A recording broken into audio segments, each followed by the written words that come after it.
네, 할렐루야. 네, 오늘 귀하고 복된 주일 오후 예배 시간에 또 하나님께서 사랑하시는 우리 태릉천내교회 성도님들과 함께 같이 말씀 나눌 수 있는 기회를 알려주셔서 감사합니다. 날마다 하나님께서 우리 가운데 행하시고 또 그 하나님께서 우리를 이 자리로 인도하여 주신 줄로 믿습니다. 제가 여러분들을 초청하면 너무 좋겠지만 하나님께서 여러분들을 초청하신 줄로 믿습니다. 제가 초청했다면 제가 여러분들한테 먹고 마시고 해야 되는 모든 걸 제가 준비해야겠지만 만약에 하나님이 정말 우리를 부르셨다면 하나님이 다 공급해 주시겠죠. 네, 그래서 하나님을 기대하고 우리가 함께 같이 나갔으면 좋겠습니다. 네, 말씀을 좀 같이 함께 먼저 읽고 싶은데요. 로마서 10장 말씀 11절부터 15절까지의 말씀 같이 읽겠습니다.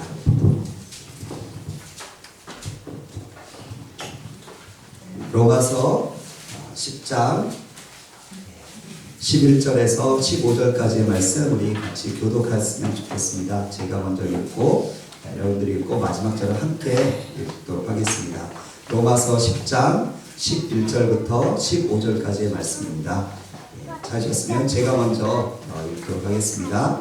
성경에 이르되 누구든지 그를 믿는 자는 부끄러움을 당하지 아니하리라 하니 유대인이나 헬라인이나 차별이 없으나 한 분이신 중에서 모든 사람의 주가 되사 그를 부르는 모든 사람에게 무효하시도다. 누구든지 주의 이름을 부르는 자는 구원을 받으리라. 그런즉 그들이 믿지 아니하는 어찌 부르리요 듣지도 못한 일을 어찌 믿으리요 선할 자 없이 어찌 들으리요. 함께 읽겠습니다. 보내심을 받지 아니하였으면 어찌 전파하리요. 기록된 바 아름답도다. 좋은 소식을 전하는 자에게 가려 함과 같으니라. 아멘.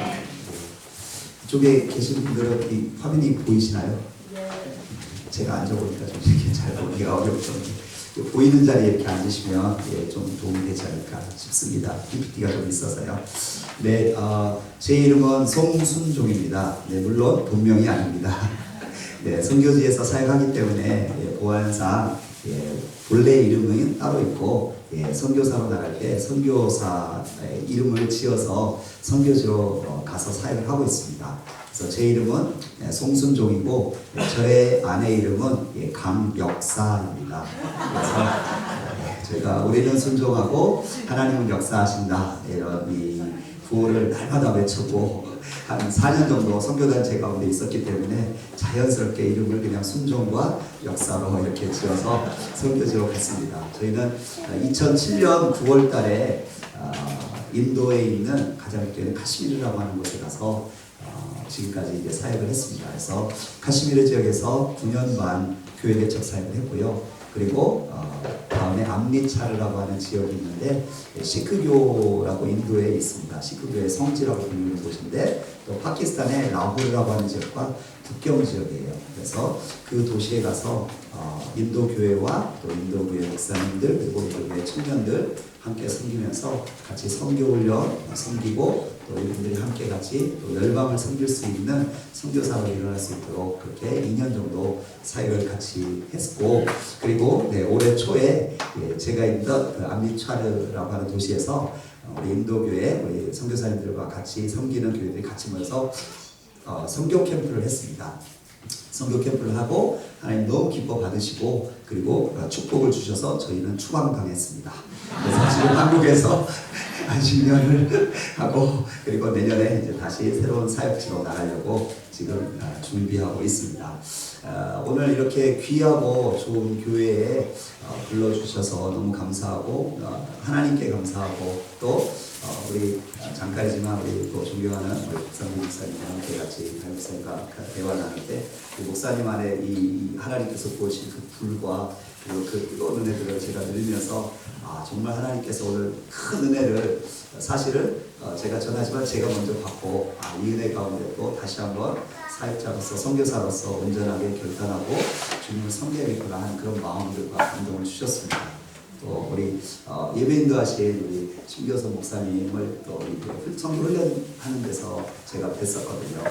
네, 찬양이도 너무 잘하시잖아요. 우리 잘하시는데 또 우리 목사님 또 이렇게 같이 잠깐이지만 같이 훈련 가운데서 교제하는 시간들을 허락해 주셨고 또 목사님께서 또 기쁘게 또 이렇게 도리가 되어 주셔서 또 이렇게 많은 좋은 분들을 만날 수 있게 돼서 너무나 고맙고 감사합니다.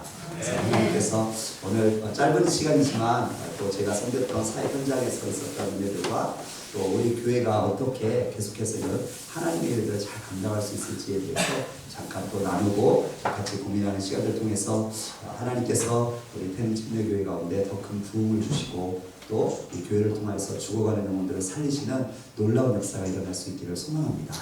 네, 그래서 주제는 없고 제목은 없지만 그냥 제가 나름대로 단기 선교 그리고 하나님의 전략 이렇게 정해봤습니다. 제가 듣기로 우리 교회에서 벌써 두 차례 캄보디아 단기 선교를 다녀오셨고 또 오늘 1월달에 또 단기 선교도 가신다고 하시더라고요. 그래서 교회가 크건 작건 간에 늘 선교하려고 하는 마음, 그러니까 생명을 구원하려고 하는 그 하트와 열정이 있고 그리고 영혼에 관심이 있다는 건 정말 하나님의 마음이 있다는 것 아니겠습니까?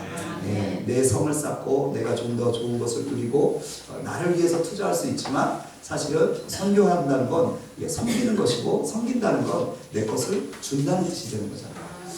그래서 이게 참 작은 일이어도 쉽지 않은 일인데 이 일들을 계속 꾸준히 해오신다라고 하는 게 정말 하나님의 마음과 하나님의 은혜를 가지고 계신 것이다 라고 느낌을 받으면서 물론 저도 선교사로 살고 있지만 이렇게 선교하는 교회들을 만날 때마다 너무 큰 기쁨이 있습니다. 그리고 또 한국교회가 지금까지 계속해서 하나님 앞에서 이런 부르심을 받고 이 일 가운데 서 있을 수 있다는 게 너무 감사합니다.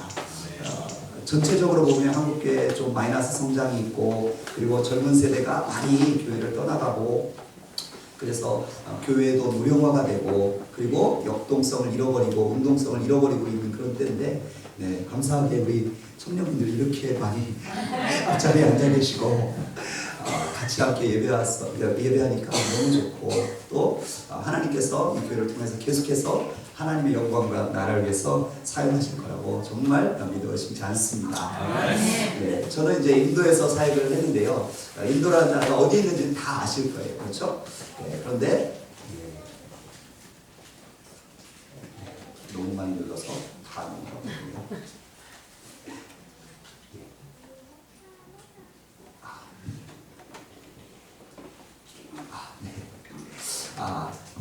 지도를 보시면 한국이 있고 그 다음에 중국을 쭉 넘어가면 이제 인도가 있습니다. 인도는 이렇게 자세히 보면 좀 코끼리 같이 좀 생겼는데 코끼리 얼굴 같이 좀 생겼는데 양쪽에 귀가 있고 코가 이렇게 이렇게 늘어져 있는 것처럼 인도는 세계에서 7번째로 땅덩어리가 크다고 얘기하고 인구로 따지면 중국 다음으로 2번째로 인구가 많다고 얘기합니다. 중국 우리가 보통 15억 정도 얘기하는데 인도는 지금 12억에서 13억의 인구가 있다고 얘기를 합니다. 그러나 사실은 인도나 중국이나 이렇게 인구 조사를 하는 게 별로 의미가 없습니다. 왜냐하면 인구 조사하고 돌아서는 순간 또 맞기 때문에 인구 센서스를 10년에 한 번씩 하는데 인구 조사하는 인원만 100만 명입니다.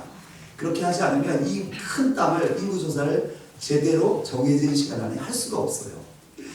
한 해 인도에서 태어나는 인구가 7만 명이라고 얘기합니다.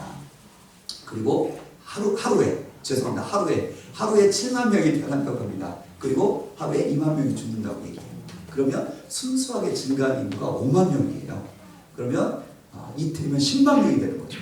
근데 이제 이 숫자가 이게 참 체감적으로 다가 안 오시는데 저는 지금 이제 경상북도 상주에서 살고 있거든요.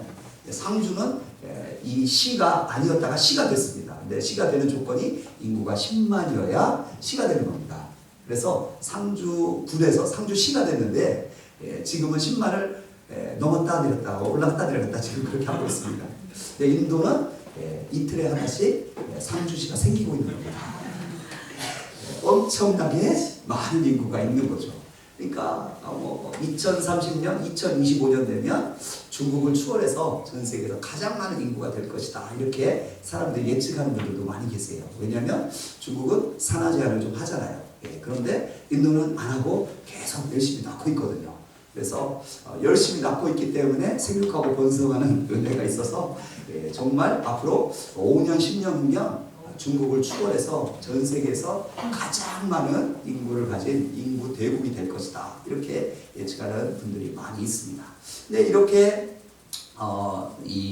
인도가 사람들이 많은데 인도의 특징은 뭐냐면 굉장히 다양하다라고 하는 겁니다. 민족입니다. 우리나라는 한민족이지 않습니까? 그래서 어떤 지역을 가든 사투리는 조금 있지만 의사소통이 다 되죠. 그리고 우리는 한민족이라고 우리 스스로 또 믿고 그렇게 생활하고 있습니다. 근데 인도에는요 4,000개 이상의 민족들이 있습니다. 너무 많아서 사실 감이 안 오죠. 공용어만 12개 이상입니다. 나라에서 쓰는 공용어만 12개 이상이고, 그래서 한 주에서 한 도에서 또 다른 옆에 있는 주로 도로 이렇게 버스를 타고 비행기를 타고 뭐 어쨌든 이동을 해서 넘어가면 전혀 다른 언어를 사용하기 때문에 다른 나라에 온 듯한 느낌을 받습니다. 그만큼 크고 그리고 너무나 많은 사람들이 살고 많은 민족들이 살고 있는 겁니다. 지도에서 보시면 이제 인도의 동그라미를 쳐놨는데 가장 북쪽에 있는 지역이 이제 카시미르라고 하는 지역이고, 저는 이 카시미르에 가서 9년간 동안 초기에 이제 사역을 했습니다. 그래서 카시미르는 정말 산악 지역이에요. 그래서 해발 1600m입니다. 해발 1600m면 제주도에 있는 한라산이 1950m거든요. 그러니까 1600m는 중부터 올라가서 더 높은 데서 살고 있는 거죠. 그런데 산으로 둘러싸여 있고 히말라야 이 끝자락에 있어서 산으로 둘러싸여 있고 그리고 분지처럼 돼 있습니다. 그래서 1600m 고도에 있는 이 도시 그리고 그 지역이라고 생각하시면 돼요. 그래서 뭐 인도 사람들은 카시미르 사람들은 이 카시미르를 스스로 지상낙원이라고 얘기합니다. 그래서 비행기를 타고 카시미르에 딱 도착하면 크게 팻말이 붙어 있어요. 지상낙원에 오신 것을 환영합니다. 이렇게 써 있어요. 그만큼 정말 아름다운 곳이에요. 인도에 대해서 혹시 가보신 분도 계실지 모르겠는데, 인도는 보통 덥다고 알려져 있지 않습니까? 그러나 이제 인도에 사계절이 있습니다. 들어보셨는지 모르겠는데, 인도에는요 이 다른 지역에는 여름, 더운 여름, 더 더운 여름, 덜 더운 여름 이렇게 사계절이 있습니다. 그런데 카시미르는 봄, 여름, 가을, 겨울이 있어요. 왜냐하면 해발 1600m고 히말라야 산자를 끝이고 위도상으로 따지면 제주도거든요. 카시미르 지역이 위도상으로 제주도랑 똑같은 위치예요. 그래서 여름에는 에어컨 없이 살 정도로 시원하고 겨울에는 눈이 엄청 많이 옵니다. 처음에 카시미르를 가서 2007년 9월달에 카시미르 가서 카시미르 사람들을 만나고 인사를 했죠. 이슬람 지역이기 때문에 이슬람식으로 인사를 했습니다. 아슬라무 알레이쿰 인사했더니 카시미르 사람들이 깜짝 놀라는 거예요. 왜? 한국 사람이 외국인이 이런 인사를 할 줄 기대하지 않았는데, 그래서 바로 와 알레이쿰 아슬람 하고 인사한 다음에 저한테 막 카시미르로 얘기하는데 제가 하나도 못 알아듣죠. 그래서 그 다음부터는 손짓발짓 인사만 어쨌든 카시미르. 그리고 나서 저한테 물어보는 게, 야 너도 무슬림이냐 이슬람을 믿는 사람이냐 물어보는 거예요.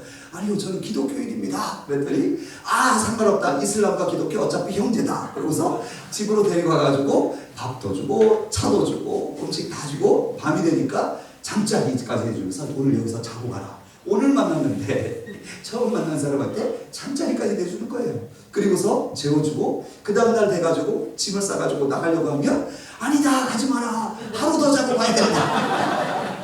그래서 못 잡게 막 못 가게 붙잡는 거죠. 정말 너무 좋은 그런 사람들이, 친절한 사람들이 사는 거예요.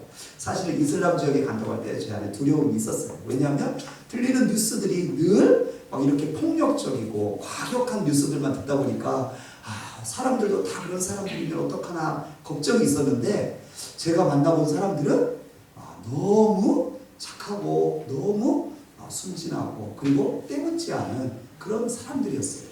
제가 보면서 이 사람들은 법 없이도 살 사람들이구나 그런 마음이 들더라고요. 근데 안타까운 건 그렇게 착하지만 예수님을 알지 못하기 때문에 죽으면 다 천국에 갈 수 없고 지옥에 갈 수밖에 없다는 거죠. 그래서 정말 이들에게 복음 전하는 일이 너무 귀하고 너무 소중하고 너무 많은 필요가 있는 땅이라고 하는 것들을 알게 됐어요. 카시미르가 이렇게 이제 사역적이고 이렇게 아름다운데 이 도시의 3분의 1이 호수로 되어 있습니다. 그래서 이 호수로 되어 있는 이 카시미르 이 도시에는 많은 사람들이 관광객으로 이제 찾아왔어요. 그래서 아까 말씀드렸잖아요. 지상낙원이라고 이렇게 불릴 정도로 아름답다 보니까. 그래서 이 관광객이 많이 찾아오고 또 이곳에는 이제 또 특별한 특산물이 있는데, 우리 여성들이 이렇게 좋아하시는 산양 있잖아요. 산악적이니까 산양 있지 않습니까? 염소나 양. 그 털을 잘라서 실을 만듭니다. 실을 뽑아냅니다. 그럼 그게 바로 캐시미어라고 하는 겁니다. 그리고 이 캐시미어를 가지고 뭐 스카프나 아니면 뭐 옷도 만들고 큰 카페트 같은 것도 만들고 예, 여러 가지 많은 것들 만들죠. 그래서 여성들이 참 좋아하는 이 캐시미어가 사실은 카시미르에서 나왔습니다. 이름이 좀 비슷하잖아요. 그래서 카시미르에서 이 캐시미어가 나오고 캐시미어는 참 카시미르산 캐시미어는 뭐 원조이고 너무 좋죠. 그래서 사람들이 와서 이런 수공예품들도 많이 사가고 그리고 또 그렇게 아름다운 경치도 보면서 이들이 이제 이 카시미르의 경관들 보는데 호수가 많다 보니까 호수가 크다 보니까 이 호수에는 이렇게 배로 된 호텔들이 있습니다. 이게 호텔이거든요. 그래서 이 하우스보트라고 우리가 부르는데 이 호텔에서 이제 이 정박해가지고 이제 이 움직이지 못하게 고정시켜놨죠. 이 호텔에 들어가서 이제 시간을 보내고 이제 돌아가시는 거예요. 그래서 이런 하우스보트가 이 호수에 한 200여 개 정도 있어요. 그러니까 엄청나게 많은 관광객들이 이 땅을 찾아오고 그리고 이곳을 방문했었다라고 하는 거죠. 겨울이 되면 눈이 오니까 이 만년설을 우리가 또 볼 수도 있고 이 호수 주변에 있는 산들이 이렇게 눈으로 덮인 것도 볼 수 있고 그리고 얼음도 얼기도 하고 얼음을 깨고 또 저렇게 배가 다니기도 하고 이제 우리를 이제 시카라라고 해서 수상택시라고 부르거든요. 그래서 하우스보트까지 들어가려면 밖에서 저 배를 타고 이렇게 들어가는 겁니다. 그래서 들어가서 또 1시간, 2시간 호수 전체를 이렇게 둘러보면서 이제 조용한 시간 그리고 또 평안한 시간 이렇게 쉬는 시간도 만들어낼 수 있고 그래서 정말 너무 아름다운 자연을 이 땅에게 하나님께서 선물로 주셨어요. 이 사람들은 이 자연들을 보면서 정말 뭐 그들은 이슬람이기 때문에 당연히 하나님을 알지 못해서 알라의 축복이라고 얘기하지만 그러나 하나님께서 너무 이 땅을 아름답게 창조해 주신 거예요. 그러나 역사적으로 보면 이 카시미르는 슬픔과 고통이 있는 땅입니다. 왜냐하면 영국이 인도를 식민 통치할 때 이 전체 인도를 다스리다가 2차 세계대전 이후에 돌아가면서 이 인도 자체를 종교에 따라서 두 나라로 나눠서 독립을 시켰습니다. 한 나라가 인도고 다른 한 나라가 파키스탄이에요.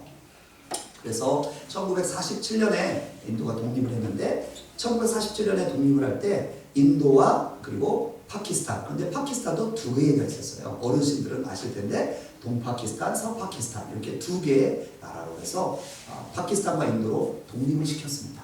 그런데 나중에 동파키스탄이 다시 서파키스탄에서 독립을 했어요. 왜냐하면 지역이 너무 멀리 떨어져 있거든요. 같은 파키스탄이지만 사실 인도를 가운데다 두고 동파키스탄은 오른쪽에 그리고 서파키스탄은 왼쪽에 그래서 지금의 파키스탄이 서파키스탄이 지금의 파키스탄이 되었고 동파키스탄은 나중에 국호를 바꿔서 방글라데시라고 이름을 바꿨습니다. 그래서 방글라데시는 사실 동파키스탄이죠. 그래서 이슬람 지역이 파키스탄 그리고 힌두와 세속주의는 인도로 남게 된 겁니다. 그런데 이 카시미르 지역은 아까 인도 가장 북쪽에 있었다고 했잖아요. 그런데 이 카시미르 사람은 또 다 무슬림들이에요. 이슬람을 믿는. 그래서 자기들은 독립할 때 우리는 파키스탄으로 들어가서 파키스탄 사람이 되어야 된다고 생각을 하고 있었습니다. 그러나 이 카시미르를 통치하는 왕은 힌두 사람이었어요. 그래서 이 왕이 우리나라를 인도에 합병한다라고 사인을 했어요.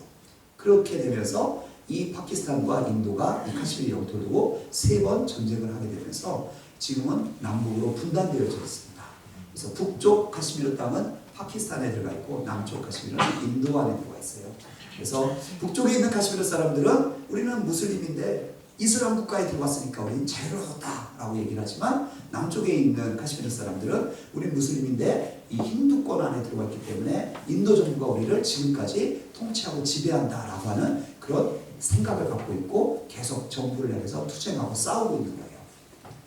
그래서 제가 카시미르를 갔는데 인도의 다른 지역을 다니면서 한국에서 왔습니다 그러면 한국이 어디냐? 한국을 모르는 사람도 있어요. 10년 전에는 그랬어요. 그래서 한국이 어디 있는지도 모르고 또는 인도가 너무 크니까 인도 안에 있는 한 지역이냐 이렇게 물어보시는 분도 계세요.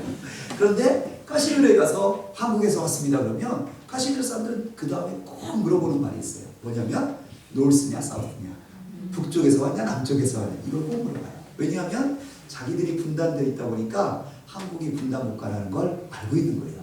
그래서 네가 정말 한국에서 왔다는데 북한에서 왔냐 남한에서 왔냐 이걸 꼭 물어보시더라고요. 그래서 늘 자기들 안에 우리도 비슷하다라고 하는 생각을 갖고 있어요. 니네도 원하지 않는데 나눠져 있지 우리도 원하지 않는데 나눠져 있어 이 마음이 있어요. 사실은 바꿔서 생각하면 카시미르 사람들의 이 아픔을 이해할 수 있는 사람들이 사실은 우리 한국 사람들입니다. 왜냐하면 우리도 이 대치하고 있고 분단되어 있는 그런 상황 가운데 살고 있잖아요. 물론 정치하시는 분들이 정치 논리에 입각해서 대립하기도 하지만 그러나 평범한 사람들은 사실은 같은 한 형제였고 한 핏줄이고 그랬는데 전쟁에서 나눠져 있고 그리고 왕래할 수 없잖아요.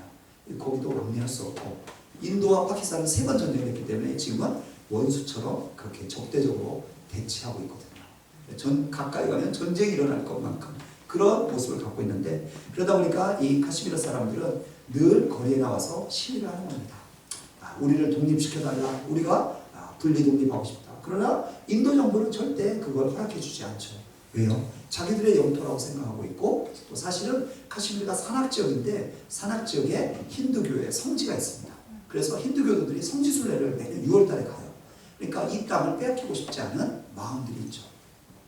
그래서 계속해서 청년들은 시위하고 이 시위를 누르고 진압하고 하는 과정 가운데서 많은 사상자들이 발생하고 있습니다. 2007년에 9월에 들어가고 2008년에 대규모 시위가 있었고 2010년에도 있었어요.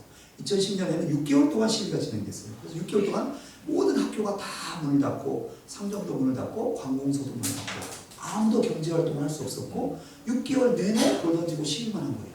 그러니까 아이들은 학교 가서 배울 수가 없죠. 아니 아이들도 거리에 나와서 돌 던지니까 학교 가려고 하지 않죠. 그리고 약 200명 이상의 청년들이 시위하다가 목숨을 잃었어요. 그러니까 거의 하루에 한 명꼴로 목숨을 잃은 거예요.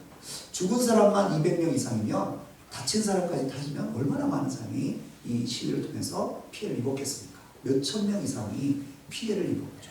그러고 나니까 그 다음에 시위가 마무리돼도 사람들 안에는 늘 이 고통과 그리고 불만과 그 다음에 이 슬픔과 분노가 잠재 있는 거죠. 왜냐하면 시위에서 자기들이 원하는 말을 이룬 게 아니고 시간이 너무 길어져서 겨울이 돼서 시위를 하고 끝내고 이렇게 하다 보니까 늘 그냥 수면 아래로 가라앉아 있을 뿐이지 언제든지 다시 튀어 올라와서 대적하고 싸울 수 있는 그런 여건들이 되기 때문에 그렇습니다. 그러나 하나님께서는 이 모든 상황 가운데서도 이 땅을 포기하지 않고 이 땅을 향한 하나님의 계획들을 갖고 계신 줄로 믿습니다. 저희 가정은 2001년에 결혼을 했어요. 저와 제 아이가. 결혼하고 선교지를 2007년에 갔는데 7년 동안 하나님 앞에 기도했지만 하나님이 아이를 주시지 않으셨어요. 그래도 하나님 전능하신 하나님인데 믿습니다 하고 기도 엄청 했지만 그때마다 아무 일도 일어나지 않았습니다. 그래서 하나님 우리에게 아이는 안 주시는구나.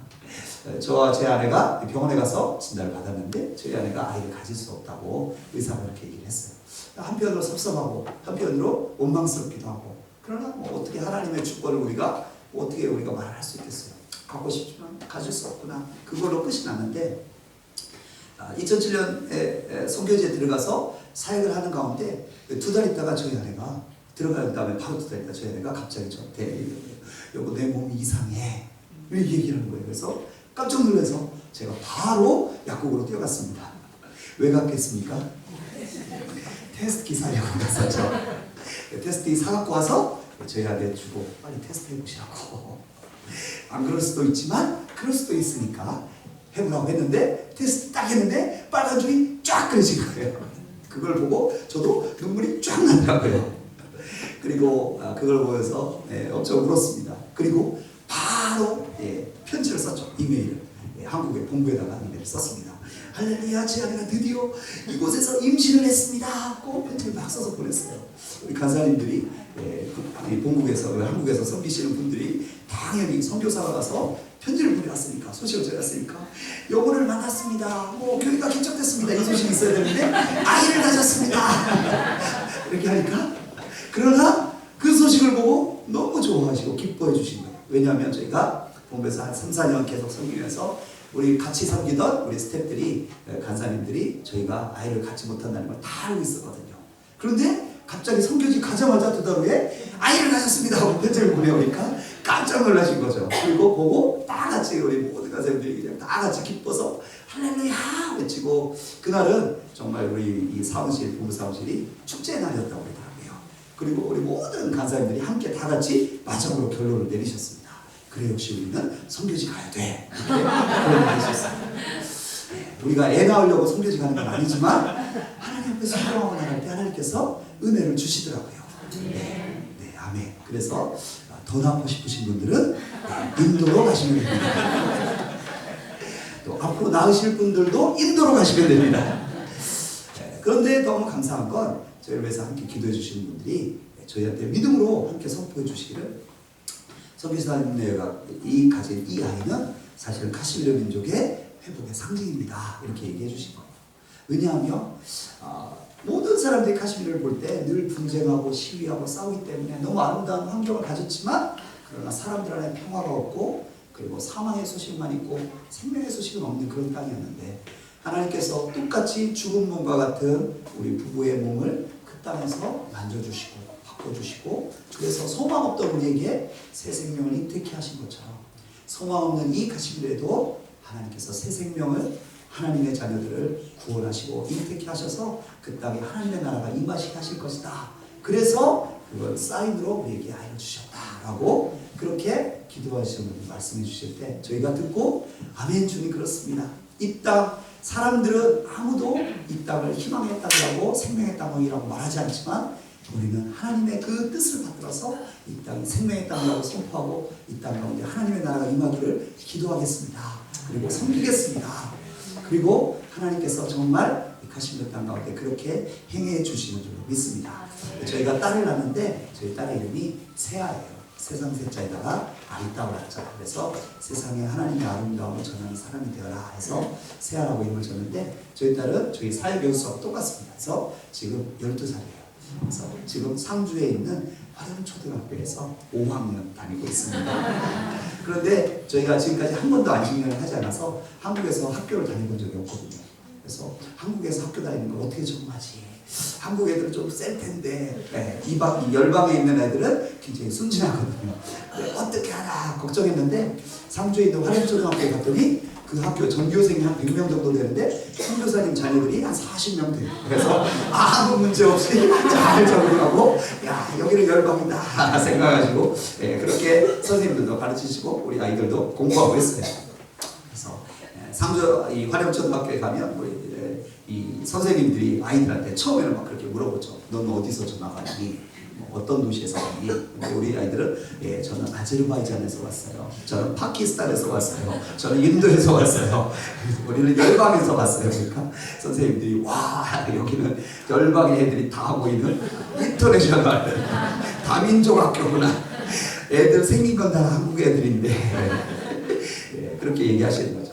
어쨌든 이 카시미르에서 우리가 영혼들을 만나고 섬길 때 영혼들이 주께서 들어온 역사들이 복음을 전할 때 이 복음을 받는 사람들이 생기고, 또 이슬람 지역에서 다 대가족 제도거든요. 그러니까 뭐 4대가 같이 모여 살거나 3대가 같이 모여 살거나 기본이 그러니까, 한 사람이 예수님 영접하면 그 사람이 가족에게 핍박당할 수도 있지만, 또는 한 사람이 영접하면 가족이 전부 다 예수님을 믿을 수 있어요. 그러니까 한 사람이 예수님을 믿고 가족이 다 함께 예배드리기 시작하면 한 가족이 모이면 그냥 하나의 교회가 되는 거예요. 기본 열명 뭐 이 정도 되니까 가족이 함께 모여서 함께 같이 기도하고 말씀 보고 찬양하고, 너무 순박하고 뭐 이 이슬람적이니까 우리가 교회 건물을 세울 수 없잖아요. 그러니까 늘 가족교회로 모이지만, 그렇기 때문에 여기 안에 이 끈끈함이 있고, 그리고 친밀함이 있고, 또 형식과 격식이 없으니까, 저도 평신도 선교사이기 때문에 형식과 격식이 없이 그냥 같이 말씀 읽고 함께 말씀을 해서 넌 어떻게 생각하냐, 그리고 이 말씀에 대해서 같이 나누고, 그리고 함께 같이 기도하고, 누구든지 지난 한 주간 동안 자기가 하나님과 동행했던 거 나누세요 그러면 누구든지 간증할 수 있고, 그래서 함께 같이 예배하고 하는 시간들을 이렇게 가지면서 하나님께서 이 카시미르 땅 가운데 가정교회를 세우시고, 또 그걸 통해서 하나님의 나라가 임하게 하는 그런 은혜들을 경험하고 누렸습니다. 하나님은 정말 이 땅에 이제 제가 속한 이제 단체는 인터콥이라고 하는 단체인데, 인터콥에서 저희 가족이 가장 먼저 이 카시미르에 들어갔거든요. 그리고 그 개척하는 가운데 하나님께서 은혜 주셔서 5가족, 5친구 정도까지 같이 함께 팀사에 갔었습니다. 그래서 지금 이제 제 순종, 그리고 저희 아내 역사, 그리고 저희 딸 세아, 이렇게 해서 한국에서 같이 이제 시간 보내고, 저희가 추방당했기 때문에 이제 또 다른 나라를 향해서 기도하면서 나가려고 준비하고 있습니다. 그러나 사실은 저희가 사역지에 있으면서 느꼈던 건 뭐냐면 우리가 뭔가 잘나서 하나님의 일을 하는 게 아니구나 라고 하는 걸 정말 절실히 깨달았어요.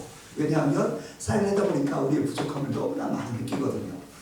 선교사라고 하는데 뭐 이 카시미르 이 무슬림들보다도 성격이 더 나쁘고 이 사람들은 법 없이 살 수 있는데 우리는 법 있으면 법 없으면 뭐 난장판 되고 법 있으면 감옥 가야 되는 그런 상황으로 그런 이기심과 질투심과 그리고 이 막 욕심과 그리고 이 미워 성교사라도 똑같잖아요. 그래서 그런 모습으로 사는 우리의 모습을 보고 이들을 보면서 참 이게 우리가 잘나서 하나님 일을 하는 게 아닌가 라고 하는 걸 정말 많이 깨달았습니다. 저희가 9월 달에 선교지 들어갔는데 바로 12월 달 들어가지 3달 만에 우리 한국에서 단기팀이 오셨는데 200명이 오셨어요. 깜짝 놀랐습니다. 한 팀이 200명이 온 게 아니라 뭐 1주 팀도 오고 2주 팀도 오고 3주 팀도 오고 여성 팀도 오고 시니어 팀도 오고 의료 팀도 오고 직장 여성 팀도 오고 여러 팀이 오셨어요. 200명이 다 합치니까 200명이 됐더라고요. 그래서 막 그렇게 모여서 오신 거예요. 그래서 제가 보고 깜짝 놀랐죠. 아니 이전까지는 아무도 안 오시다가 왜 갑자기 한꺼번에 몰아서 이렇게 한꺼번에 몰려서 오시냐고 200명씩. 저희는 3개월 된 선교사인데 3개월 된 선교사가 뭘 할 수 있겠어요. 우리도 아직 언어도 모르고 우리도 도시를 모르는데 200명 오면 막 저희가 섬겨드려야 되잖아요. 그래가지고 막 열심히 우리 언어 선생님한테 우리는 알파벳 배우고 있던 시점인데 갑자기 문장을 가르쳐달라고 하고 뭐 문장을 쓸 수가 없잖아요. 한국말로 다 토달고 어차피 오시는 분들도 다 모르시니까 한글말로 토달아가지고 생존어 어디로 가야 됩니까? 뭐 그다음에 지금은 몇 시입니까? 시장 가서 이건 얼마입니까? 음식점 가서 이거 주세요. 뭐 이런 거 있잖아요. 생존어 가르쳐드리고 그리고 복음어 예수님은 하나님의 아들이십니다. 예수님 우리를 위해서 죽으셨습니다. 이런 거 막 다 열심히 그냥 머리가 터지도록 막 열심히 준비해가지고 우리 팀들 오셨을 때 이제 막 나눠드리고 1시간 딱 가르쳐드렸죠. 언어. 그리고 자 이제 오늘을 배우셨으니까 나가서 사역을 하십시오. 그래서 시내로 보내드려가지고 오늘의 미션은 다 친구 한 사람 만들어 오기. 그래서 나가서 친구 한 명씩 사귀고 그 사람 이름 적고 그 다음에 전화번호 받아가지고 그 사람하고 친구가 돼서 돌아오세요. 그래가지고 이제 미션을 드리고 막 내보내드리고 막 그렇게 했어요. 근데 딱 하루 사역하고 저녁에 와서 어떤 남자 집사님이 질문을 하시더라고요. 선교사님 질문 있습니다. 네 말씀하세요. 네. 선교사님 우리에게 언어를 가르쳐 주셨는데 가르쳐 준 거 썼더니 아무도 못 알아듣습니다. 그래서 제가 그 순간 식은땀이 쫙 흐르면서 솔직하게 얘기했죠. 제가 이제 3개월 됐습니다. 3개월 된 선교사에게 뭘 원하십니까? 저도 못합니다. 저도 이제 알파벳 배우고 있는데 이렇게 누가 빨리 오라고 하셨습니까? 생각해보니까 선교사가 뭐 한국에 유명해서 지명도가 있어서 온 것도 아니고 저희가 들어가자마자 엄청난 기적을 느끼고 막 사역을 해서 사람들이 그거 듣고 오신 것도 아니고 카시미르를 사람들이 너무 잘 알아서 오신 것도 아니고 그럼 왜 오셨을까 생각해보니까 하나님이 이 땅을 섬기기를 그렇게 원하셨던 것 같아요. 근데 그 전까지는 아무도 없었는데 정말 어리버리하지만 선교사 들어가서 그곳에 깃발 들고 우리가 여기 있습니다. 또 이 땅도 섬겨야 됩니다. 라고 이야기하니까 그 깃발 보고 하나님께서 전국에서 200명 모아서 보내신 것 같아요. 그러니까 하나님의 일은 사실은 우리의 어떠함과 됨됨이로 진행되는 게 아니라 하나님의 은혜와 하나님의 사랑과 그분의 능력으로 되는 줄로 믿습니다. 근데 이 말씀이 사실은 고린도에 나와 있어요. 고린도 전서에 보면 고린도전서 1장 26절부터 29절까지의 말씀인데 우리 같이 함께 한 목소리를 한번 읽어보도록 할까요? 시작. 형제들아 너희를 부르심을 보라. 육체를 따라 지혜로운 자가 많지 아니하며 능한 자가 많지 아니하며 궁궐 좋은 자가 많지 아니하도다. 그러나 하나님께서 세상에 일어난 것들을 택하사 지혜 있는 자들을 부끄럽게 하려 하시고 세상에 약한 것들을 택하사 강한 것들을 부끄럽게 하려 하시며 하나님께서 세상에 천한 것들과 열심하는 것들과 없는 것들을 택하사 있는 것들을 폐하려 하시나니 이는 아무 육체도 하나님 앞에서 자랑하지 못하게 하려 하십니다. 아멘. 우리가 돈이 있어서 선교하는 게 아니고요. 우리가 다른 사람보다 더 많이 배워서 선교하는 게 아닙니다. 사실은 부족하지만 우리는 하나님을 믿지 않습니까? 그리고 그분께 기도할 수 있지 않습니까? 우리가 기도할 때 하나님 역사하시는 거죠. 우리 부족하지만 할 수 있습니다. 그래서 부족한 저희들도 갔을 때 그렇게 영혼들을 섬길 수 있도록 하나님 은혜 주셨고, 또 우리를 보고 하나님께서 또 200명의 사람들을 보내셨던 것처럼 오늘 우리 교회에서 이번 겨울에 단기 선교 나가시게 되는데, 준비돼서 나가시는 게 아니고, 물론 우리가 준비하지만 어떤 기준이 있어서 그 기준을 넘기 때문에 우리가 선교 나갈 수 있는 게 아니고, 또 우리가 선교를 너무 잘 알아서 또 다른 사람을 가르칠 만한 능력이 있어서 또 이 복음의 저기 막 불타올라서 그래서 그런 사람만 가는 게 아니라, 누구든지 하나님을 사랑하고 그리고 우리가 하나님께 기도하며 이 섬기고 싶은 그 마음 하나 있으면 누구든지 가실 수 있는 겁니다. 그래서 캄보디아 선교 가실 때 다 같이 가셔야 되는 거죠. 기뻐함으로 하나님, 제가 주님 앞에 일주일의 시간, 저는 며칠인지 모르겠지만 2주일의 시간, 이 짧은 시간 드리지만 이 시간을 통해서 우리의 손과 발을 통해서 한 영혼이 씻김을 받고 그리고 한 영혼이 섬김을 받을 수만 있다면 하나님, 우리가 기쁨으로 나가겠습니다. 왜냐하면 그 섬김을 받은 영혼이 나중에 그 민족의 지도자가 되면 그 민족을 주께로 돌이키는 사도 바울과 같이, 베드로와 같이 영적 지도자가 된다면 그때 하나님께서 그걸 보며 그들을 섬겼던 우리를 너무 인정하시고 기뻐하시지 않겠습니까? 우리는 어떠함으로, 우리가 가진 어떠함으로 나가는 것이 아니라 하나님께서 하시는 그 은혜를 따라 나가는 줄로 믿습니다. 그래서 정말 선교에 있었던 12년 동안 이걸 너무 많이 절실하게 느끼고, 그렇구나, 내가 잘나서 내가 뭔가 할 수 있어서 선교사가 된 게 아니라, 그리고 사역하는 게 아니라 그냥 하나님께서 그 은혜의 자리에 나를 세워주신 게 감사한 거죠. 그래서 그렇게 세우신 게 너무 감사하고, 지금은 이제 하나님께서 새롭게 제 두 번째 사역으로 새로운 땅으로 인도해 주신다고 믿습니다. 그래서 이제 처음엔 추방당했다는 소식을 듣고 너무 마음이 어려웠어요. 저희 아내는 집에서 가만히 있다가 갑자기 막 웃는 거예요. 마치 꼭 이렇게 뭐 이 정신병자처럼 갑자기 멀쩡하게 있다가 딱 추방당했다는 게 생각나고, 그 다음에 인도 못 간다 이렇게 생각하니까 갑자기 울고, 저희 딸도 친구들이 다 인도에 있는데 한국에서 한 번도 아직 학교를 안 다녔으니까 친구들은 다 인도 학교에 친구들이 있잖아요. 한국 학교는 친구들이 없으니까 한국 학교 가기도 싫고, 친구들이 다 있는데 못 간다고 하니까, 사실 이제 제가 못 가는 건데 같이 가족이니까 못 가니까 갑자기 또 저희 딸도 울고, 그러니까 정말 쉽지 않고, 우리는 도대체 어디를 가야 되나, 뭘 해야 되나.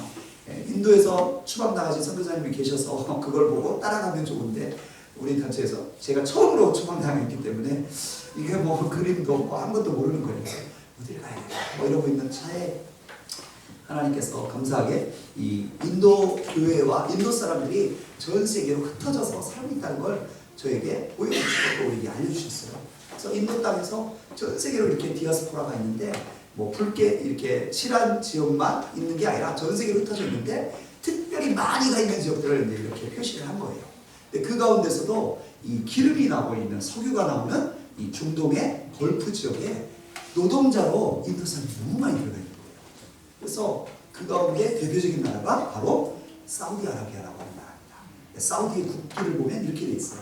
그래서 위에 아랍어로 써 있는 겁니다. 이게 지금 아랍어로 뭐라고 써 있냐면, 이슬람 무슬림들의 신앙 고백이에요. 알라 외에는 다른 신이 없고 무함마드는 마지막 선지자다. 이 표현을 이 아랍어로 써놓은 거예요. 그리고 그 밑에다 칼을 딱 그려놓은 거죠. 그러니까 국기를 딱 보는 순간 엄청 위압감이 막 생겨요. 맞죠? 와, 이 막 국기에다가 자기들 신앙 고백, 우리 식으로 얘기하면 주는 그리스도시요 살아계신 하나님의 아들입니다. 이거 딱 써놓은 거예요. 그리고 그 밑에다가 십자가 쫙 그려놓은 거죠. 국기가 만약에 그렇다고 생각해 보세요. 근데 우리 어린이들이 그렇게 하더라고요.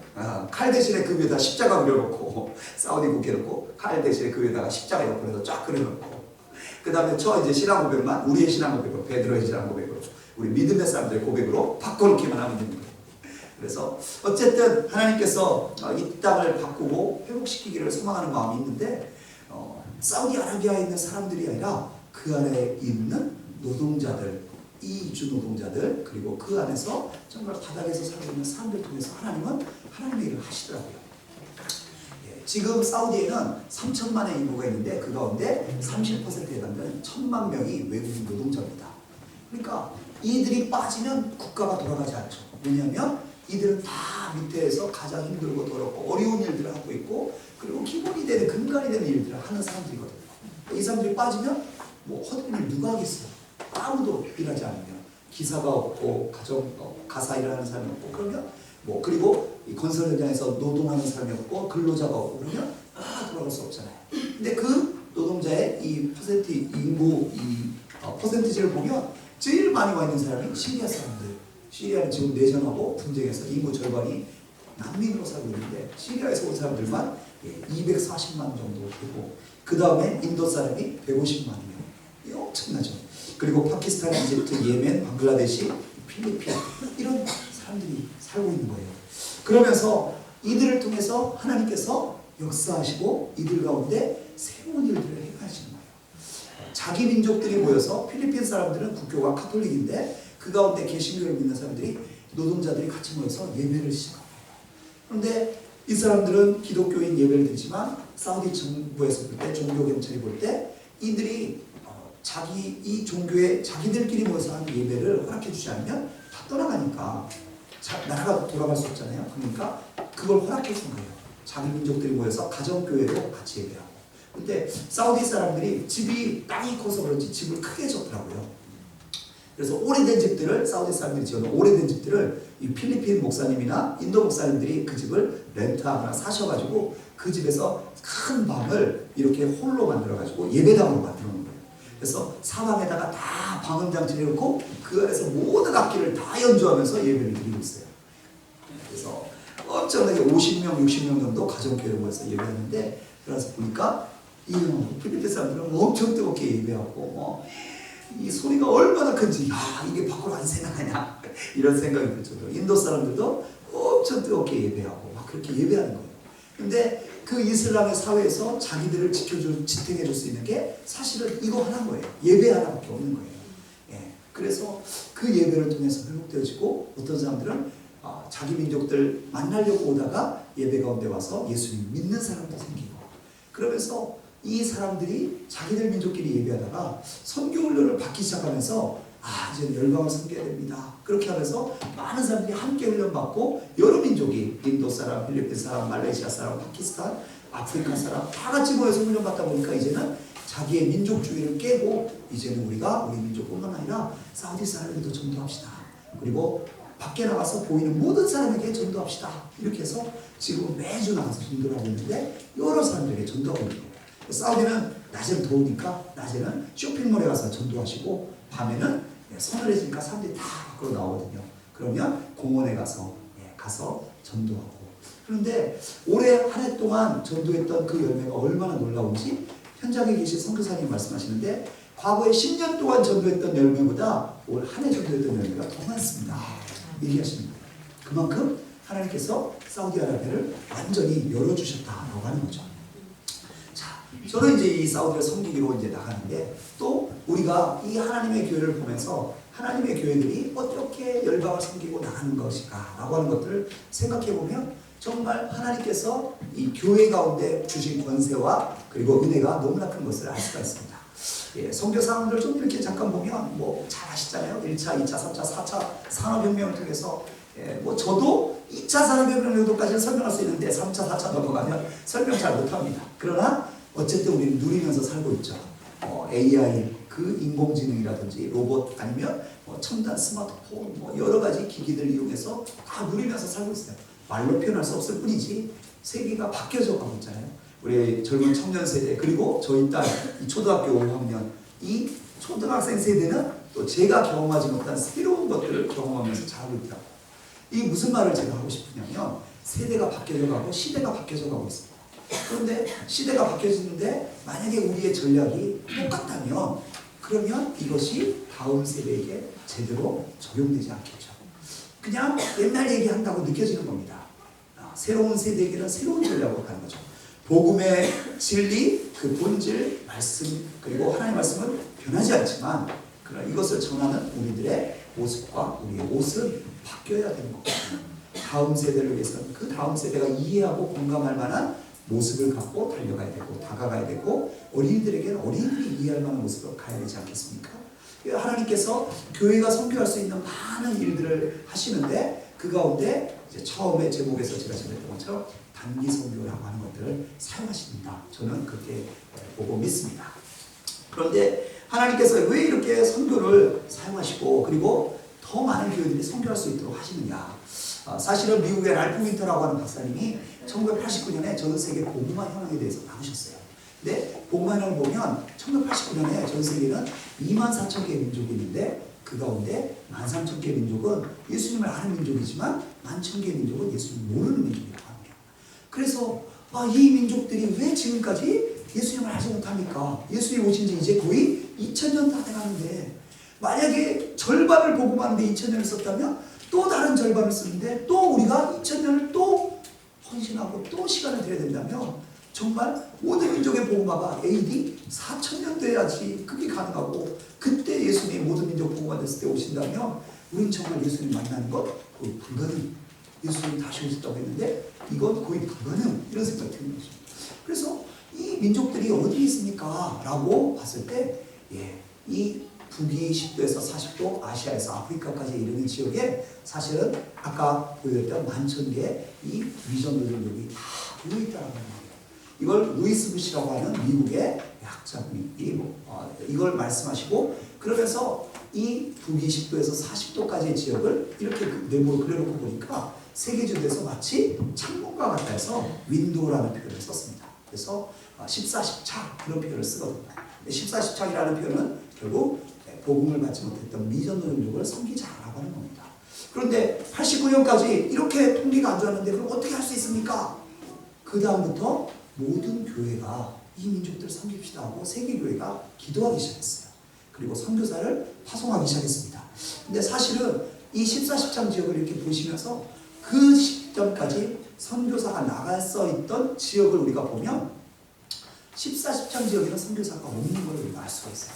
북미와 남미에는 선교사가 많고 또 유럽에도 선교사가 많고 그리고 아프리카 지역에도 선교사가 많고 남아프리카 지역에도 선교사가 많고 그런데 공교롭게도 14십창 지역에는 선교사가 아주 적고 그리고 선교사가 들어가 있는 지역 한국 이런 데는 복음화되고 또 필리핀 이런 데는 많이 복음화되고 있지만 대부분의 아시아에 있는 페르시아와 아랍 지역, 중동 지역은 복음화되지 않은 것들 보면서 선교사가 없기 때문에 복음화가 안 되는구나.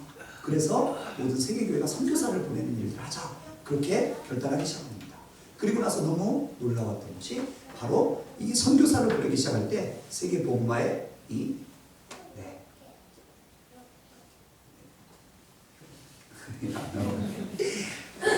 좀 컴퓨터가 어디에 있는지 모르겠는데 넘겨주시겠어요?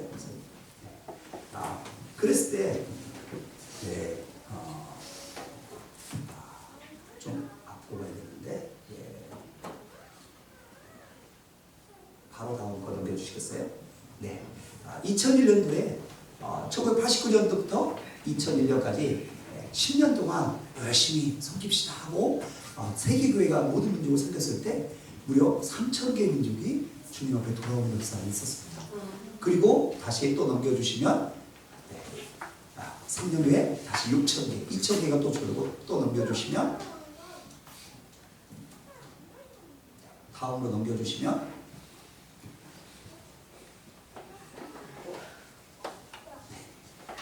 안 넘어가요. 2008년에 3,000개 한 번 더 눌러주시겠어요?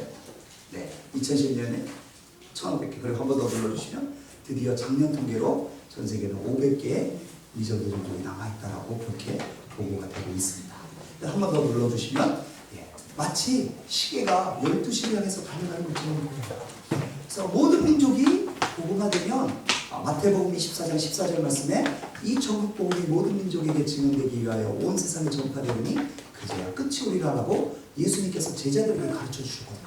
그런데 이 약속의 말씀이 지금 성취되어지고 있는 거예요. 그래서 이제 500개의 민족이 남았다는 얘기는 정말 우리는 마지막 시대에 살고 있고 이 마지막 시대에 이 500개의 민족이 복음을 다 들으면 마태복음 14절의 말씀이 성취되어지고 그러면 정말 끝이 온다는 거죠. 우리는 주님께서 언제 다시 이 땅에 오실지 정확한 날짜를 모릅니다. 왜냐하면 스스로 말씀하셨거든요. 그 날과 그 시는 아버지만 아시고 아들도 모르고 천사도 모르고 아무도 모른다고 했어요. 아무도 모른다고 했는데 굳이 그걸 알아보고 싶은 마음 없죠. 그러나 동시에 예수님은 제자들에게 모든 민족에게 복음이 증거되면 끝이 온다고 말씀하셨어요. 그래서 우리는 이 복음을 전하는 것을 우리의 마지막 시대의 소명으로 삼고, 그리고 정말 우리가 이 마지막 시대에 살고 있구나, 어쩌면 우리 세대 가운데 우리는 주님이 이 땅에 오신 걸 우리의 눈으로 직접 볼 수 있는 세대가 될 수 있겠구나 라고 하는 소망이 생기는 거예요. 그래서 우리 교회가 한 민족을 섬기고 한 민족에게 복음을 전하는 일이 너무 귀한 일이죠. 왜냐하면 이 역사 가운데 우리는 지금 동참하고 있기 때문에 그렇습니다. 예, 그래서 다음 한 장 더 넘겨주시면, 예, 이 하나님의 이 선교한 것이 아까 말씀드렸죠. 과거의 전통적인 개념에서 새로운 패러다임으로 바뀌고 있어요. 한 번 더 눌러주시면, 과거에는 선교의 중심이 서구권이었습니다. 미국 선교사, 영국 선교사, 유럽 선교사, 서구권이 중심이 돼서 선교를 했어요. 그러나 지금은 오히려 비서구권, 아시아에 있는 나라들이 선교를 합니다. 왜냐하면요, 2001년 9월 11일 날 알카에다가 미국에 있는 월드 트레이드 센터를 공격을 했죠. 그리고 그 다음에 부시 대통령이 그걸 보면서 이 이슬람을 테러리스트로 간주하고, 알카에다를 테러리스트로, 그리고 테러와의 전쟁을 선포했습니다. 그런 다음 이후로부터는 미국 선교사님들은 아랍 지역에 가기 어려워지는 거예요. 왜냐하면 부시 대통령이 테러와의 전쟁을 선포하고 우리는 십자군이다 이런 표현을 써버렸거든요. 그래서 기독교 서구 선교사가 이 비서구권에 가게 되면 공격당하는 겁니다. 목숨이 위태로운 거예요. 그래서 쉽게 서구권이 이제는 선교지를 향해 나갈 수 없는 거예요. 남아있는 14지파는 다 아시아권인데, 아프리카, 아시아인데 그 지역으로 미국 선교사들이 가기가 어려워진 거죠. 유럽 선교사들도 역시 마찬가지. 그런데 우리 아시아권에 있는 선교사들, 중국 선교사, 인도 선교사, 한국 선교사는 모든 지역에 가면 다 환영하고 기뻐하거든요. 왜? 우리도 똑같이 자글자글 코가 났고, 그 다음에 눈이 찢어져 있고 색깔도 있고 피부, 그래서 거부하지 않고 다 받아들이는 거예요. 한국인들은 얼마나 좋아하는지 몰라요. 한류도 있지만, 그래서 모든 나라의 이 선교지라고 말하는 곳에서 한국 사람이 가면 우리는 뭐 다 인정을 받는 겁니다. 인도는요, 자체적으로 볼리우드라고 해가지고 영화 산업이 엄청 발달돼 있어요. 인구도 워낙 많잖아요. 그래서 인도에서 영화가 히트가 안 되면 기본 2천만 명 봅니다. 히트가 안 되면 히트되면 1억 이상 보는 거죠. 14만 보니까. 그렇지 않겠어요? 1억 이상 보는 거죠. 그러니까 인도에서는 배우 한 사람 제대로 잡으면, 뜨면 돈이 엄청. 그래서 세계에서 10대 영화 배우 이 재산 순위 딱 매겼는데 1위가 인도 사람이에요. 그만큼 인도는 영화 산업 엄청 발달돼 있고 춤과 노래 엄청 좋아하기 때문에 영화 한 3시간, 4시간 합니다. 그래서 영화 보다가 중간에 쉬는 시간 있어요. 쉬는 시간, 화장실 갔다 오세요 하고 쉬는 시간 있어요. 그 정도예요. 그런데 한류가 이렇게 넘으니까 한류가 없잖아요. 그런데 작년에 드디어 태양의 후예가 뭐 하여튼 그게 방영이 됐어요. 그리고 나서 우리 장혜 선교사님 가는 곳마다 다 송혜교가 왔다고. 형제한테 송중기라고 말 안 하는데 하여튼 우리 장혜 선교사님한테 송혜교가 왔다고. 제가 보고 이 도대체 믿을 수 없는 이들의 눈이 좀 이상합니다. 그런데 자기들이 볼 때는 한국 사람은 다 똑같은 거예요. 우리가 서양 사람 보면 다 똑같아 보이고 중동 사람 보면 다 똑같아 보이는 것처럼 다 똑같아 보이는 거예요. 그래서 우리 선교사들을 엄청 좋아하는 거예요. 우리 여기 뭐 싱글 자매님들도 계시고, 우리 어른들도 계시지만 어쨌든 선교지 가시는 순간 바뀌는 겁니다. 회복이 되는 거죠. 선교지는 또 회춘하는 곳이거든요. 선교지 가셔서 절대 자기 본 나이 말씀하시면 아무도 안 믿습니다. 기본 어른들은 마이너스 10, 좀 더 심하신 분들은 염색하시면 마이너스 20하고 말씀하셔야 돼요. 그래야 사람들이 믿습니다. 그러니까 뭐 우리 40대 싱글 선교사님은 20대가 쫓아다니면서 좋아한다고 결혼해달라고 엄청 쫓아다니는 거예요. 그래가지고 야, 나 나이 40이다 그러면 거짓말 치지 말라고. 그 정도로 나올 정도니까 얼마나 한국 사람 좋아하고 또 우리 한국 분들은 가면 회춘하시는지 아시겠죠. 네. 근데 일부러 이 좀 대접 받으시려고 내가 나이가 있다 대접 받으 일부러 염색 안 하고 가실 때 염색하고 딱 가시면 우리 뭐 여기 계신 많은 분들 그냥 40이라고 말씀하시면 다 믿습니다. 아니 이건 제 경험을 가지고 얘기하는 거예요. 저도 제 나이 말하면 절대 안 믿어요. 거짓말 치지 말고 할 수 없이 제가 민증 까서 보여주잖아요. 그럼 깜짝 놀죠. 왜 자기 아빠랑 똑같은 거니까. 하여튼 그렇습니다. 그래서 정말 하나님께서 이 선교지 가서 우리를 막 엄청 회복시켜 주세요. 엄청 대접받고. 어쨌든 이제는 그래서 비서구권이 선교의 중심이 됐어요. 그리고 다음 넘겨주시겠어요? 과거에는 우리가 선교를 할 때 목사님들 중심으로 해서 선교를 하셨어요. 그러나 지금은 평신도들도 많이 나가서 하시고 또 전문의 선교를 많이 합니다. 왜냐하면 지금은 선교사에게 선교사 비자를 주는 나라가 없거든요. 거의 없어요. 그래서 선교사 비자를 받을 수 없으니까 다른 모습을 갖고 가야 되잖아요. 어떤 사람은 학생, 또 어떤 사람은 비즈니스맨, 또 어떤 사람은 그냥 관광, 여러 가지 모습으로 가는 겁니다.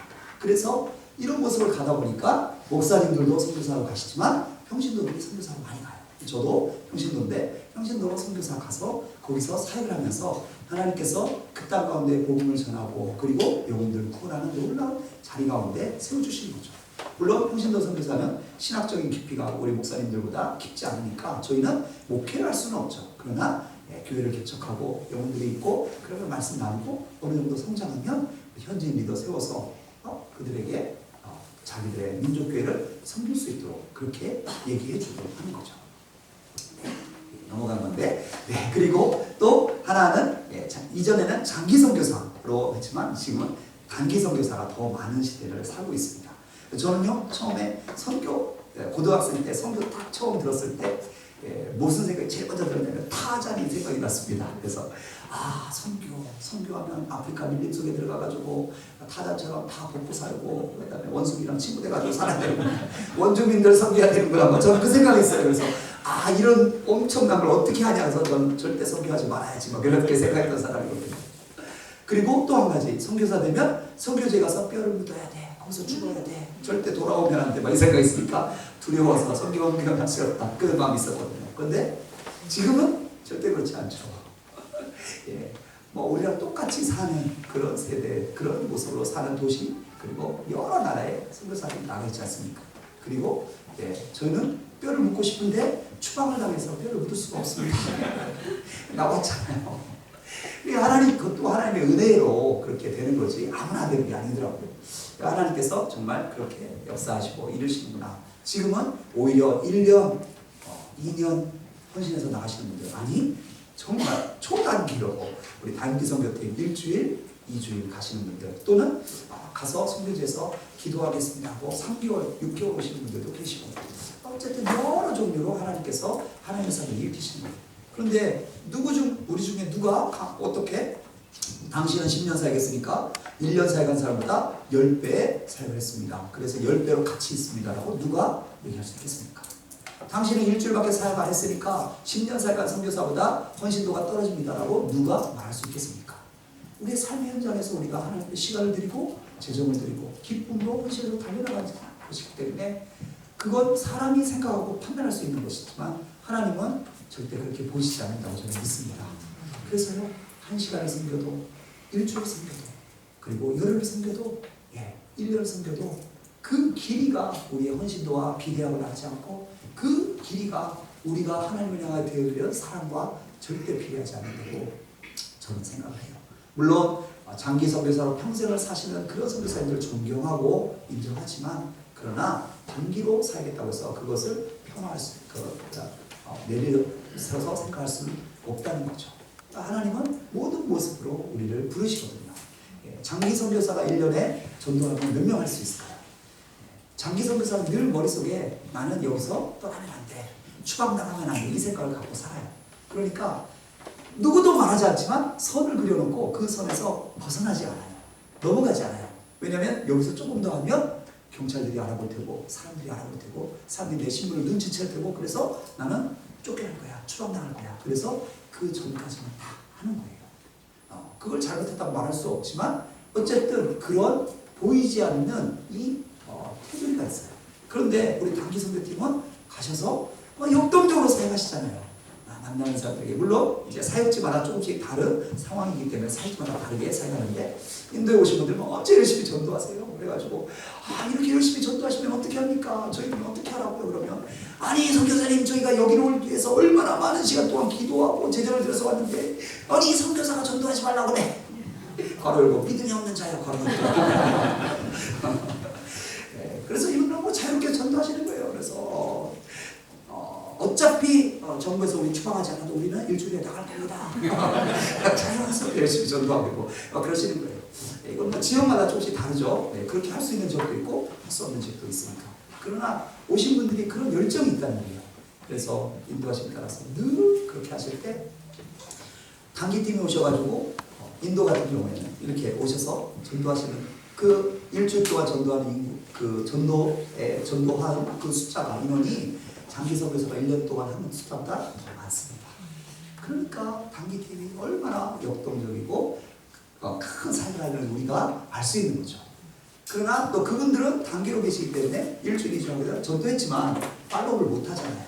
근데 그분들이 만났던 예수님 믿겠습니다 하고 영접했던 사람들의 명단을 저희한테 넘겨주시면 저희는 그때 그분들 다시 찾아가는 거죠. 그리고 이번에 지난번에 우리 한국 사람들이 여기 왔지 않았냐고 물어보면 왔었다고 얘기해요. 뭐 했냐고 그러면 우리가 같이 뭐 먹고 마시고 놀고 같이 막 그러겠다. 무슨 얘기 안 하더냐 그러면 예수 얘기하더라. 그래 그 사람이 당신이 예수님에 관심 있다고 해서 나한테 당신 줄하고 선물 하나 주고 갔다. 미처 못 줬다고 하면서 주고 갔다. 그래서 저희가 성경책을 주고 이거 읽으세요. 그 친구가 당신한테 꼭 전해달라고 합니다. 그래서 성경책 이렇게 하고 그리고 관심 있다고 하면 예수님 영접했다고 하면 저희가 다시 찾아가서 만나서 교제하면서 이 셀 모임이 시작되고 그러면서 교회가 개척될 수 있는 그 토대가 마련되는 거죠. 그러니까 장기 선교사와 단기 선교사가 함께 같이 팀 사역하는 겁니다. 이 팀 사역을 통해서 하나님 역사하시거든요. 넘겨서 좀 넘겨주시면 한 장 더 넘겨주시면 이 팀 사역을 통해서 오셨던 단기 팀과 팀 사역을 하는 거지만 사실 단기 팀이라고 하는 의미는 뭐냐면 교회와 팀 사역을 하는 거죠. 선교는 누가 중심일까요? 하면 과거에는 우리는 선교사가 선교의 중심이라고 생각했습니다. 그래서 선교사가 가면 그 선교사를 위해서 기도해주고 선교사에게 후원해주고 그렇게 하는 것이 우리가 선교하는 것이라고 생각을 했었습니다. 물론 맞습니다. 그런데 만약에 어떤 일로 인해서 선교사가 그 지역에서 다른 지역으로 이동하거나 또는 추방당하거나 아니면 사역을 종료하고 떠나올 때 그 지역에 있는 영혼들이 계속 섬김을 받아야 되는데 선교사가 없어져가지고 섬김을 못 받는다면 이건 하나님께서 원하시는 게 아니라고 생각하거든요. 그러면 어떻게 해야 계속해서 섬길 수 있겠습니까? 사실은 선교는 선교사가 하는 게 아니라 교회가 하시는 거죠. 지역교회가 선교의 중심이 되시는 겁니다. 그리고 지역교회가 선교사를 파송하는 거죠. 사도 바울이 이 터키 지역, 아시아 지역을 다니면서 그리고 유럽을 다니면서 선교했지만 사실은 파송한 안디옥 교회가 있었고 그리고 또 빌립보 교회가 이들을 이 사도 바울과 그 팀을 위해서 쓸 것들을 몇 번 보내주면서 동력했기 때문에 사역이 가능했었던 거죠. 드러나지 않지만 우리가 이 신약성경 서신서를 읽으면서 맨 마지막에 나오는 사람들의 이름 누구누구에게 무난하고 이 모든 이야기가 사실은 교회를 이야기하는 것이고 그리고 교회가 이렇게 우리를 도와줬고 교회가 이렇게 같이 운영하고 있습니다라고 하는 걸 말씀하고 있는 것이기 때문에 사실은 선교사가 중요한 게 아니라 교회가 더 중요하다고 말씀드릴 수 있는 겁니다. 그래서 교회가 이 선교를 하는 거죠. 그러나 교회는 이곳에 있기 때문에 현장감이 없지 않습니까? 현장에서 무슨 일이 일어나는지 실시간으로 우리가 모니터링을 할 수가 없잖아요. 그래서 교회가 선교사를 세워서 그곳에서 사역을 하고 선교사가 그것을 감당할 수 있도록 기도해 주시고 또 기도 막 하시다 보면 가보고 싶잖아요. 그래서 한번 갔다 와서 보고 오시면 정말 이 사람들 우리가 지금까지 기도했는데 이렇게 기도해야 되는구나 라고 하는 걸 깨달으시는 거죠.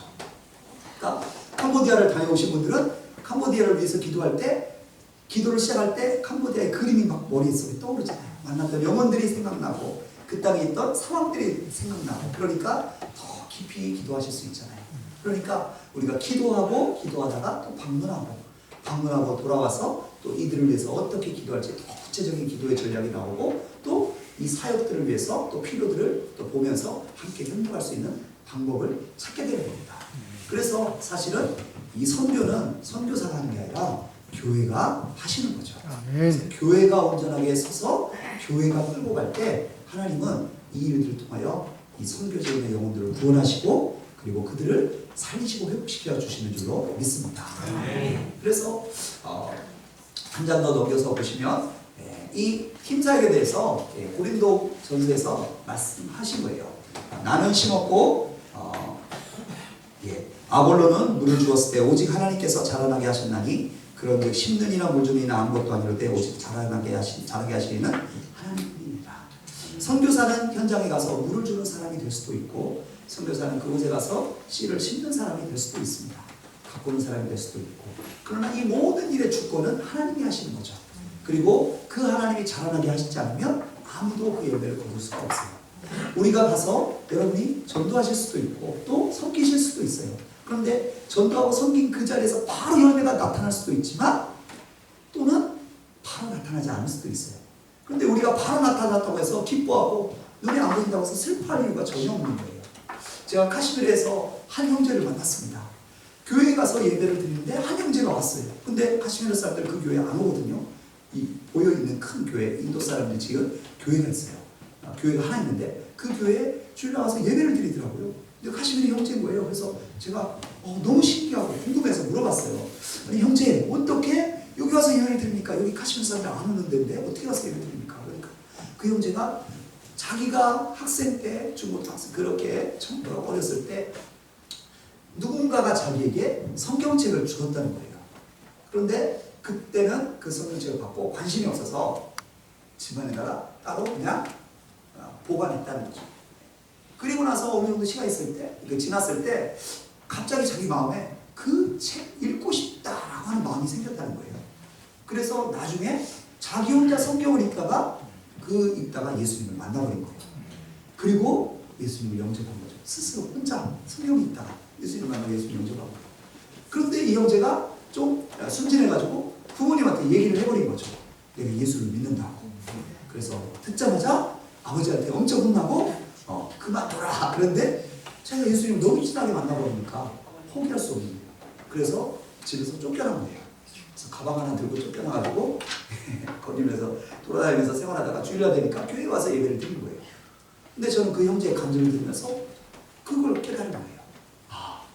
오늘 내가 전도했는데 이 사람이 오늘 예수님 마음에 들었다. 사실은 하나님께서 오늘 내가 뿌린 씨앗을 통해서 또 다음에 다른 사람이 전도할 때 이 사람이 예수님 앞에 돌아올 수 있겠구나. 그래서 오늘 당장 내가 전했을 때 예수님 영접하지 않아도 기쁜 거예요. 전할 수 있으니까 기쁜 거예요. 오늘 교회 오는데 여기 신호등 앞에 건너면서 전도하시더라고요. 저한테도 주시더라고요. 그래서 예배 드리러 왔습니다. 다음에도 또 오시나요? 사실 저 쓰지 않고 왔습니다. 근데 예. 그런데요, 우리가 이렇게 섬기는 섬김이 그 받고 지나가는 사람, 어떤 사람은 주머니에 넣고, 어떤 사람은 뭐 보지도 않을 수도 있고, 근데 뭐 쓸만한 거면 여태서 넣겠죠. 그렇게 하는데 우리가 생각할 때 이렇게 가치가 있으니까 생각할 수 있지만, 그러나 우리는 심는 자이고, 우리는 뿌리는 자이고, 우리는 물 주는 자이기 때문에 하나님이 하시는 거 우리를 바라보면서 결국은 하나님께서 이렇게 작은 섬김을 통해서 구원하실 줄로 믿습니다. 그래서 우리가 섬기는 건 하나도 헛된 것이 없어요. 버려지는 것이 없어요. 그리고 교회가 섬기는 것도 버려지는 것이 없어요. 여러분들이 만났던 한 영혼이 그 민족의 지도자가 되고 교회의 일꾼이 될 줄로 믿습니다. 그래서 우리는 기쁨으로 가는 거죠. 그렇게 할 때 하나님께서 역사하시는 겁니다. 네, 그래서 다음 것 넘겨서 좀 많이 준비해서 죄송합니다. 예, 모든 세대가 가서 다 할 수 있어요. 예, 어린이들도 섬길 수 있고 어른들도 섬길 수 있고 함께 같이 예배하면서 주를 섬기는 그 은혜와 기쁨들이 있습니다. 그리고 또 넘겨서 보시면 오늘 우리가 읽었던 그런 말씀처럼 이 말씀이 누구든지 주의 이름을 부르는 자는 구원을 얻지만 듣지 못한다면 어떻게 부를 수 있겠습니까? 전하는 사람이 없다면 누가 들을 수 있겠습니까? 그래서 하나님은 복음을 전하는 발이 아름답다. 다음 건 넘겨서 보시면 그래서 이 복음을 전하는 말이 너무 아름답다 이렇게 얘기하시는 거예요. 그래서 하나님께서 우리 가운데 다시 한번 결단케 하시는 것은 우리가 돈이 있어서 섬기는 게 아니라 은과 금이 있어서 주를 섬기는 게 아니라 우리가 하나님을 믿고 하나님의 성령을 의지해서 기도할 때 응답하시는 그 하나님을 바라보고 믿음으로 나가는 줄로 믿습니다. 왜냐하면 우리 하나님은 능력의 하나님이시고 우리 하나님은 승리의 하나님이시기 때문에 그렇습니다. 우리 하나님은 늘 우리에게 승리를 주시는 분이십니다. 그래서 12년 동안 했던 그리고 또 주셨던 은혜들을 나누려면 정말 시간이 부족하죠. 그러나 정말 그 가운데 하나님께서 은혜 주셨고 그리고 제 나이가 이제 한국 나이로 50인데 하나님께서 그동안 제 인생 가운데 살면서 가장 행복했던 시간을 얘기하라면 선교지에서 있었던 지난 12년이 가장 행복했다고 감히 말씀드릴 수 있어요. 그래서 정말 앞으로도 계속 이 일을 하며 살고 싶고 누리고 즐기고 편한 생활은 아니지만 그러나 늘 하나님이 함께 하시고 영원히 함께하는 그 은혜를 누리며 사니까 포기하고 싶지 않고 버릴 수 없는 그런 삶을 살게 되는 것 같습니다. 오늘 이 자리에 모이신 모든 분들이 그 하나님의 기쁨을 맛보셨으면 좋겠고 그래서 그 기쁨 붙잡고 날마다 기뻐하며 사셨으면 좋겠어요.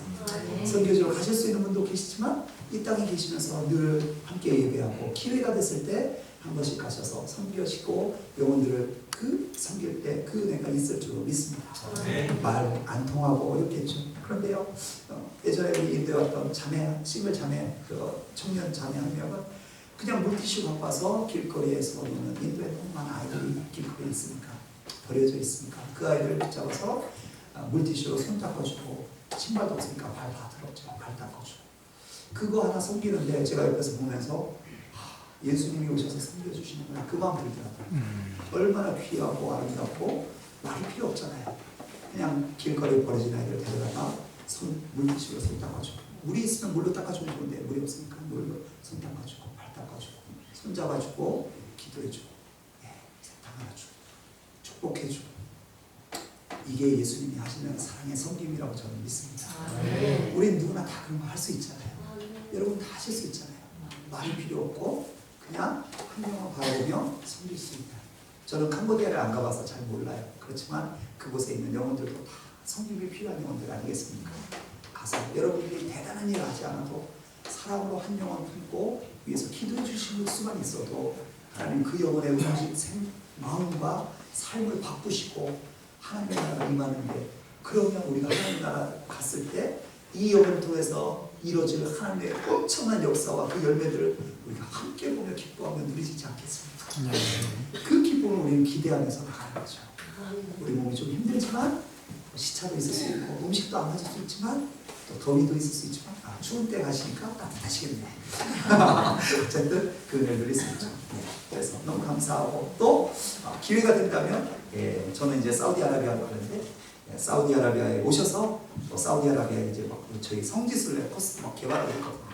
사우디아라비아에 뭐 이 출애굽의 여정들이 다 그 안에 있다고 새롭게 막 발견되고 있어요. 성지순례도 하시고 또 우리 사우디에 너무 열려 있는 영혼들 그리고 사우디가 관광 대국도 바꾸기 위해서 지금까지 비자를 안 주다가 올해부터 비자를 주기 시작했습니다. 근데 뭐 장기 비자 주는데 전 세계에서 3나라 딱 주거든요. 미국, 영국 그리고 한국. 미국 영국 이해되는 게 아니라 왜 주시는지 이해 안 되는데 아무리 생각해도 선교사 들어가는 거 저도 그래서 5년 비자 받았어요. 깜짝 놀랐죠. 인도에서 비자 못 받아서 추방당했는데 사우디는 비자 신청하다고 5년짜리 줬어요. 한통사에 깜짝 놀랐습니다. 그리고 지난 9월 29일 날 관광 비자를 주기 시작했어요. 관광대국 만들겠다. 그래서 한국은 관광 비자를 주는 이비자 그리고 도착 비자를 주는 49개국 가운데 한 나라입니다.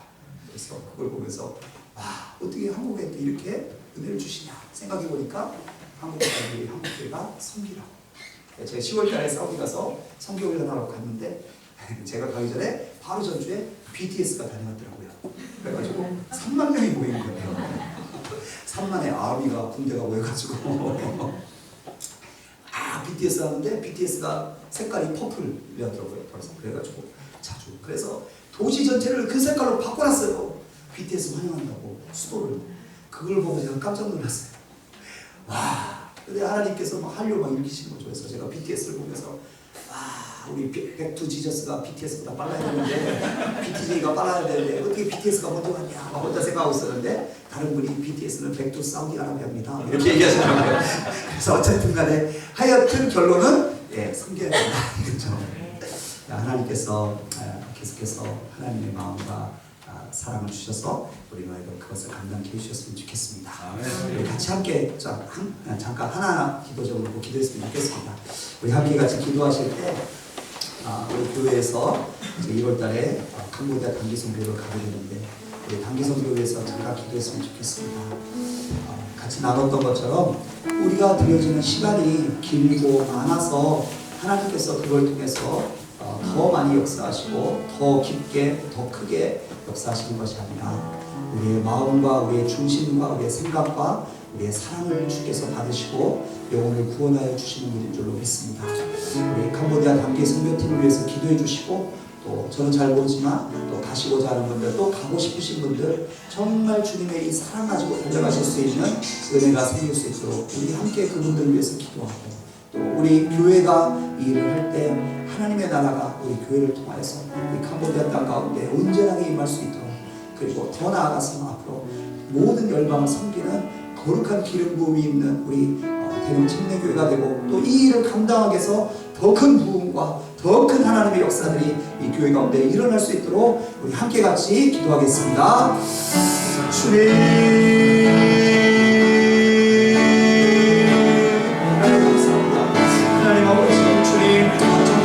주님을 사랑하는 마음을 우리에게 주셨고 주님이 사랑하는 영혼들을 알게 하시고 보게 하시고 섬길 수 있는 은혜를 주셔서 감사합니다. 주님 하나님 우리가 그렇게 주님을 섬기기 원하고 주님이 사랑하는 그 영혼들을 섬기기 원하고 주님이 사랑하는 그 땅에 백성들을 주님을 누리는 역사 가운데 함께 누겨가며 나갈 수 있는 소망합니다.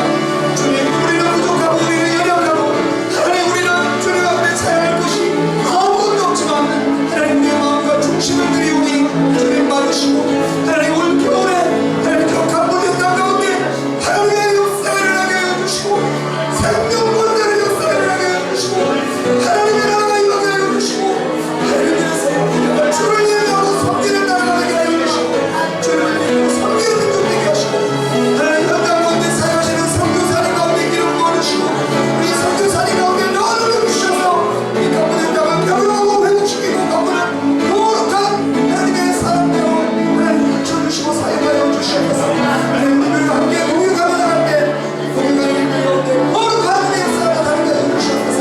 구하라고 하나님 우리 대통령의 가운데서 하나님 이 지경을 넓혀주시고 하나님 모든 민족을 위하여 달려나갈 수 있는 섬김 있게 하셔서 하나님 이것을 감당할 더 큰 부흥과 더 큰 나라와 능력이 있게 하여 주시고 하나님 거룩해서 하나님 일어날 수 있도록 주께서 도와주시고 역사하여 주시옵소서.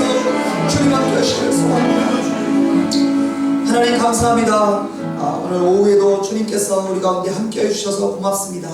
하나님 주께서 주님이 사랑하는 영혼들을 구원하시기 위하여 하나님 우리 교회 가운데 하나님 마음을 주셨고 소원함을 주셨고 이제 하나님 겨울에 하나님 이 캄보디아 단기 선교를 갈 수 있도록 이끌어 주셔서 감사합니다. 하나님 이 단기 선교 가운데 하나님 주님을 사랑하는 모든 자들이 함께 갈 수 있게 도와주십시오. 정말 주님을 사랑하는 마음으로 하나님 그 땅에 있는 한 영혼을 섬길 수 있게 도와주시고 하나님 아버지 그래서 이 캄보디아가 주님의 나라가 되게 하여 주시고 하나님 우리가 함께 섬기는 섬김을 통하여서 그 땅 가운데 복음의 역사 하나님의 역사가 나타나게 하여 주시옵소서. 그 땅을 섬기고 계신 선교사님께 축복하여 주시고 하나님 날마다 기름 부어주셔서 하나님 우리 선교사님을 통하여서 복음의 진보와 하나님 나라의 완성이 이루어지게 하여 주시고 이를 위해 또 함께 협력하며 달려가는 우리 대동침례교회 가운데 더 큰 은혜와 기름 부음 허락하여 주시고 하나님 청년 세대 다음 세대 더 크게 일으켜 주셔서 부흥되게 하시고 하나님 이제는 모든 민족을 섬길 수 있는 하나님 그러한 하나님 모든 민족을 유업으로 주시하는 하나님 능력 있는 하나님의 축복이 가득한 교회가 될 수 있도록 도와주시옵소서. 하나님 아버지 주님께서 기름 부어 세우신 우리 사랑하는 다임 목사님 가운데 함께 하시고 더 큰 리더십과 더 큰 기름 부으심으로 교회를 섬기며 하나님 운영하며 지도해 나가실 때 하나님의 새로운 기름 부음을 따른 새로운 전략과 그리고 리더십과 그리고 하나님 나라를 향한 갈망, 사랑함과 소망과 소망함들이 가득하게 하시고 우리 사랑하는 목사님을 통하여 우리 교회에 있는 모든 성도들이 은혜와 축복 가운데 거하게 하여 주시옵소서. 감사합니다 주님. 모든 영광 올려드리며 살아계신 예수님의 이름으로 함께 기도하였습니다.